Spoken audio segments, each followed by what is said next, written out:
میں کافی دنوں سے یہ سوچتا تھا کہ ہم تو وہ لوگ ہیں جن کو مانگنا بھی نہیں آتا، دعا کرنی بھی نہیں آتی.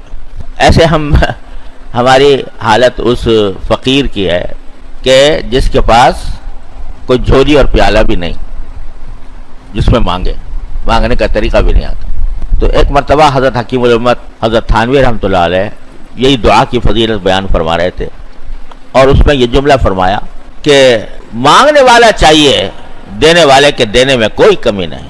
مانگنے والا چاہیے، کوئی جو نہ شنا سے ادا ہو تو کیا علاج، ان کی نوازشوں میں تو کوئی کمی نہیں. مانگنے والا چاہیے، جھولی پھیلانے والا چاہیے، اس کی عطا میں کوئی کمی نہیں. تو حضرت خواجہ حاجی الحسن صاحب مجذوب رحمۃ اللہ علیہ برابر میں بیٹھے ہوئے تھے، تو انہوں نے کہا حضرت کسی کے پاس جھولی بھی نہ ہو تو کیا کرے، جھولی بھی نہ ہو تو کیا کرے، یعنی مانگنا نہ آتا ہو تو کیا کرے. تو فرمایا جھولی بھی وہیں سے مانگے. یا اللہ میرے پاس تو جھولی بھی نہیں ہے، یا اللہ مجھے تو مانگنا بھی نہیں آتا، تو مجھے مانگنے کی توفیق بھی آپ ہی عطا کر دو. میرے پاس مانگنے کے الفاظ نہیں، الفاظ بھی آپ ہی عطا فرما دو. میں کیا کیا مانگنا چاہیے اس سے بھی ناواقف ہوں، اتنا میں نادان ہوں، اتنا ناواقف ہوں کہ میرے بھلائی کی کیا چیز ہے وہ مجھے نہیں آتی، اس کو مانگنا نہیں آتا. تو اللہ وہ بھی مجھے سکھا دیجیے، وہیں سے مانگو. اور یہ سنت ہے نبی کریم سرور دو عالم صلی اللہ علیہ وسلم.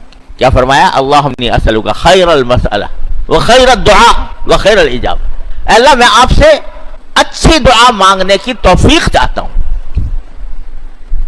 اچھی دعا مانگنے کی. اب حضور سے زیادہ اچھی دعا کون مانگے گا؟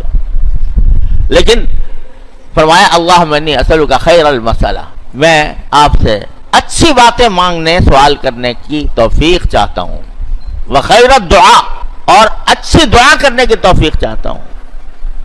وخیر الاجابہ، اور دعا کی اچھی قبولیت آپ سے مانگتا ہوں. تو جس کو دعا کرنی نہیں آتی وہ بھی اللہ میاں سے مانگے، یا اللہ مجھے تو دعا کرنی آتی نہیں.